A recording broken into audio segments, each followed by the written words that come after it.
Tonight on Beyond the District, we take a look at how one rat is making a stir in New York City and a dog is in a group of its own. Beyond the District will return in 2 minutes.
Just a feeling that I have, yeah.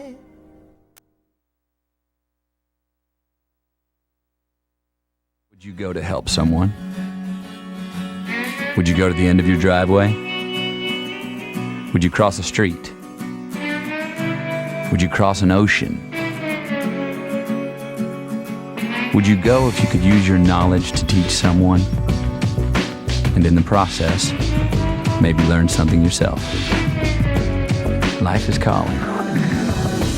How far will you go? Peace Corps.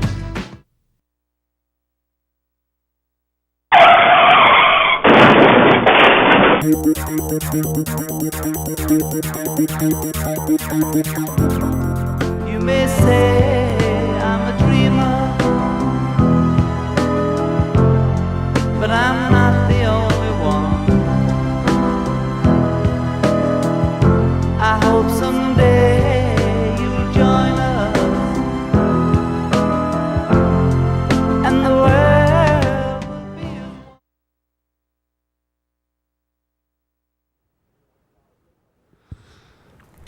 Hello, I'm Abby Calcara, and welcome to TV 21's Beyond the District. And I'm Ben Cagno. Later on tonight, we will take a look at how one 7-year-old made a hard choice. But up first tonight, a family in Kansas City, Kansas found a huge snake in their toilet over the weekend. The family turned to some friends to help get rid of the unwelcomed visitor.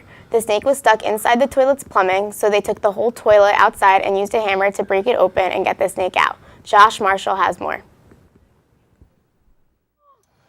Okay, give me a towel. Oh my God!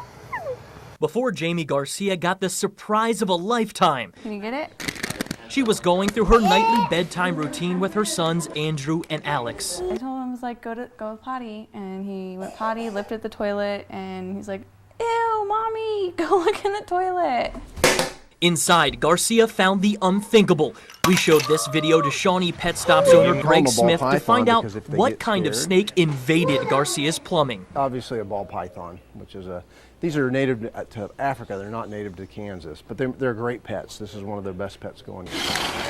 Garcia says she moved in a week ago. Neighbors told KCTV5 those who lived here before Garcia had snakes. I have 2 kids. I know nothing about snakes, so I didn't know what to do. Garcia's friends came over to help coax the snake out, but it refused. We eventually took it out there, and they broke it open with a hammer. Now, Garcia and her boys have a new nightly routine, checking the toilet before bedtime. I will check the toilet every time I go to the bathroom. Up next, a monkey on the run in Sanford, Florida is back with his owner. Lauren Korn reports it is the first time this clever primate managed to escape his chain link cage. From climbing poles to hanging out on a patrol car, Zeke, the pigtail macaque monkey, wanted to be anywhere except for his cage, a sight that some neighbors say is all too familiar on Sugar Maple Court. A neighbor spotted Zeke eating mail out of their mailbox and called police around 8 this morning. Once officers got there, Zeke continued to monkey around until his owner arrived. Florida Fish and Wildlife says Zeke got out by manipulating and twisting 2 locked latches on the door. But FWC says this isn't the first time Zeke escaped. Back in 2012, we were there when owner Jeff Jacques showed us how Zeke escaped by breaking through 2 layers of his chain-linked cage. Police said Zeke then attacked at least one person and was sent to an animal sanctuary. FWC says Jacques then petitioned to get Zeke back and did, only after getting his cage back up to code. We knocked on Jacques' door, but no one answered. FWC says the officers gave Jacques 2 warnings to update his critical incident plan and to get rid of rust on the cage. After fixing both those violations, Zeke returned to his locked cage and will stay there, at least for now. People heard a dog barking from under the sidewalk. Repair workers in Russia had paved over a stray dog while fixing a collapsed sidewalk, but neighbors came to the rescue. Jeannie Moose reports. Bricked up beneath this sidewalk was a dog, buried alive, a pregnant dog named Belka. Workers in the Russian city of Voronezh had repaired the collapsed sidewalk, either not knowing or not caring that the dog was using the hole as a den. We asked authorities and no one would help us. Monsters. For 2 days, neighbors had heard barking from beneath the sidewalk. A Russian couple who live in the building decided to dig up the dog themselves. It only required removing a couple of bricks and then a little excavating. Come on, my dear, come out. Let's go, my sweetheart, come out. There were happy tears as Belka was gently lifted out of the hole. You came out. We saved the dog. They did save her, but she ended up losing her puppies. Donations paid for Belka's medical care and food. She'll soon be adopted out to a home and not some hole in the ground. Jeannie Moose, CNN. New York. Next, a little girl in Canada fighting leukemia is living her dream of being a superhero. City officials asked her for help fighting crime. The pint-sized protagonist is stealing hearts in the city of Edmonton and across Canada. Nicole Weisberg reports. We hear that Oilers captain Andrew Ference has gone missing. A local sports personality kidnapped. Yes, it's a very troubling investigation. In fact, he was kidnapped earlier this morning. A plea to a local superhero for help. But I think if SpiderMabel is out there and you get this message, if you can come down to the mayor's office and be a part of that team. Who are you? I am SpiderMabel. Meet Mabel, a little girl who loves Spider-Man so much she dresses up like him and even refers to herself as SpiderMabel. You excited? Yes, I am. The 6-year-old called on today to fight crime alongside her biggest hero. You know the captain of the Oilers? Andrew... Ference? Ference, yes, Andrew Ference, yes. He's gotten kidnapped. According to what I've been told, she's pretty good with her radioactive blood superpower, so I figured she might need some superhero help. Mabel's dream made possible thanks to the Children's Wish Foundation. When she's not battling evil villains, the 6-year-old is battling leukemia. Therefore, I, Mayor Don Iveson, do hereby give SpiderMabel full access and freedom to Edmonton, Alberta's capital city, in her quest to capture this villain and find our beloved Oilers captain. Good luck to you, SpiderMabel. You too. We can use help whenever we can get it, and it's great that SpiderMabel has come forward. Hand in hand with Spider-Man, SpiderMabel is already making her mark around the city. Do you know who that is? That's SpiderMabel. Is she famous? She is famous. She's gonna rescue the captain of the Oilers. Now we are going to take a short break, but coming up we have a look at how a 5-year-old is taking pictures that are going viral. And we also take a look at how one mother moose is making her presence felt. Stick around, we'll be right back.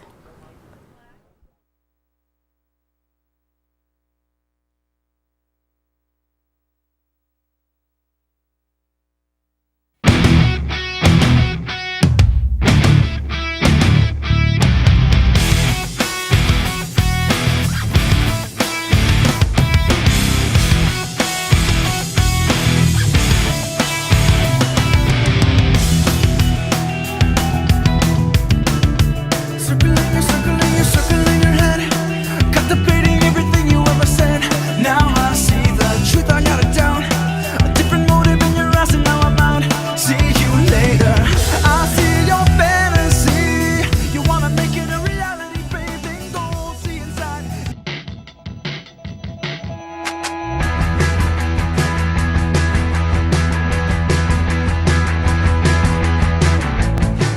Hi, do you have ID? Yep. Oh, okay, thanks.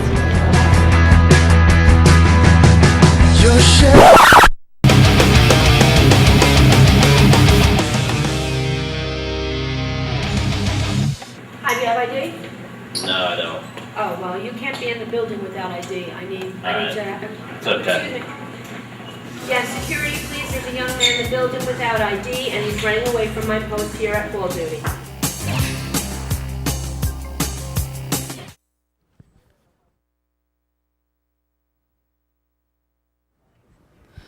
Welcome back. It's a photo that went viral. A 5-year-old girl buying Kentucky State Troopers ice cream shortly after they attended the funeral of a fallen colleague.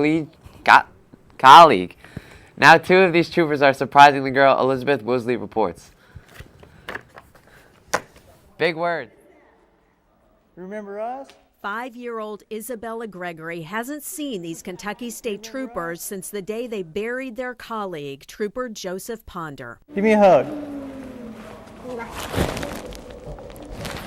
It's good to see you again. A chance encounter at McDonald's after an emotional funeral now binds them together. They were eating their food. And I got them ice cream. Why did you get them ice cream? Because like friends. Isabella used her allowance money to buy all the officers in the restaurant ice cream sundaes. Her gesture just means the world to us. Her allowance money, who knows how long it took her to gather that much money. Her simple act of kindness captured in this picture went viral. Because of the day that we just had, I mean, it's almost a tearjerker. I kept my composure, but it's one of those things, it makes us realize why we do what we do. I put this post up on Facebook after we took this picture with Isabella. I only assumed that, you know, my close family and friends that I'm friends with on Facebook would just maybe, we can just be sharing a little bit of the encouragement that, you know, that we've received. But it's been shared thousands of times, and now they're surprising her, driving 3 hours to treat her to her favorite restaurant in style. The tragic loss of a trooper. He was a great man. Just one of the best guys you could have around. Leads to a small gesture of kindness and a hopeful future. I'm going to be a policeman when I grow up. It's really turned into a real positive story, and that's I think that's something we really need these days. And we really appreciate her big heart and her great kindness that she showed us. Up next, a mother moose and her 2 calves have taken up residence in the middle of Vail, Colorado, and now some are concerned the city may get rid of the animals. Matt Kroschel reports.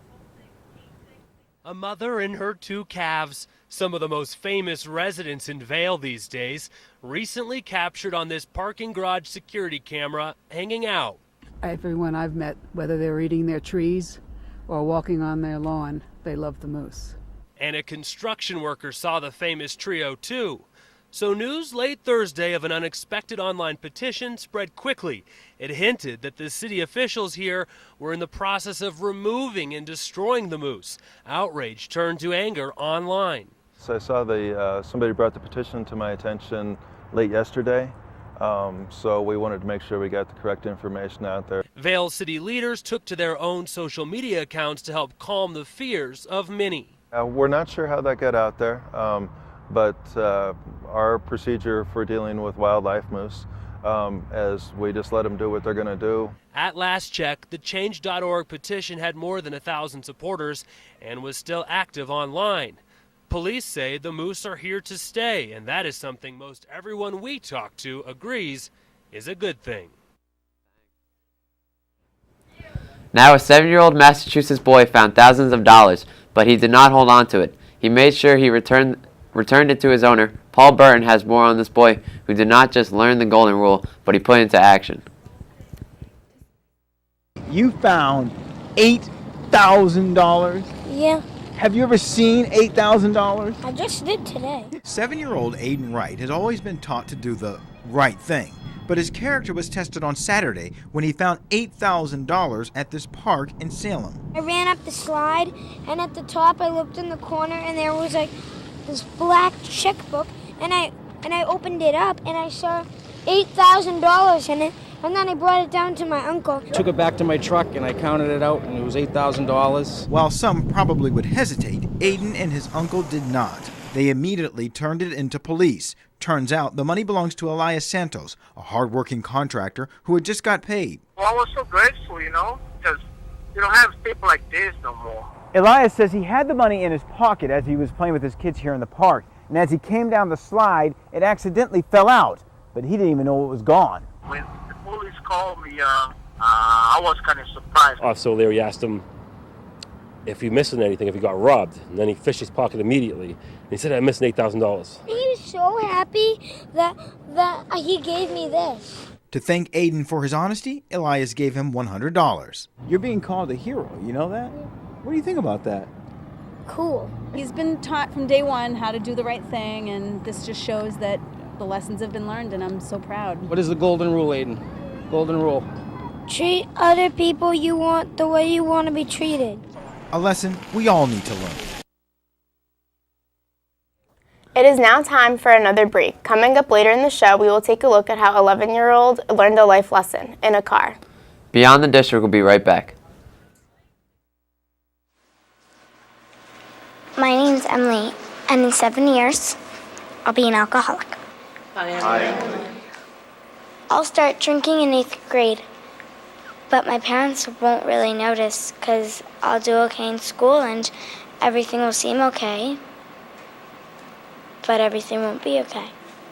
Kids who drink before age 15 are 5 times more likely to have alcohol problems when they're adults. So start talking before they start drinking. Mini bar's right over there. Phone if you need to use it.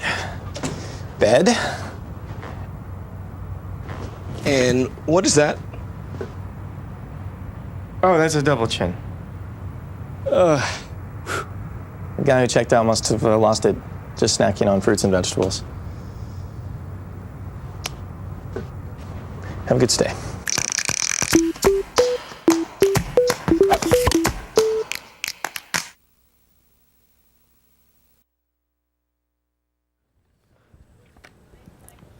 A tiny dog from Colorado finds himself in the national spotlight. Harley the Chihuahua was chosen among 8 finalists to be this year's American Hero Dog. He represents a national organization dedicated to rescuing discarded puppy mill dogs. Zach Pagano reports on Harley's journey from puppy mill to red carpet. At first glance, he was thought to be dead or dying at that time. It's hard not to imagine the pain this dog has felt. His spine was fused at his neck.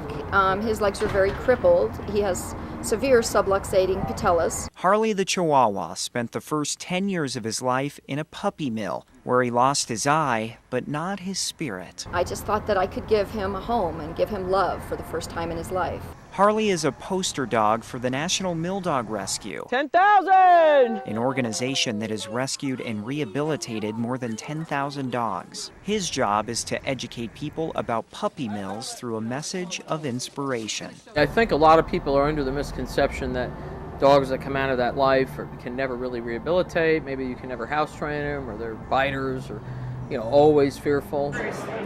From tragedy to triumph, Harley has been named the 2015 American Hero Dog. Harley has overcome the odds and he has the awards to prove it, but Harley's work has only just begun. People need to know where pet store puppies come from. He is going to tell that story, and he's going to tell it well and big.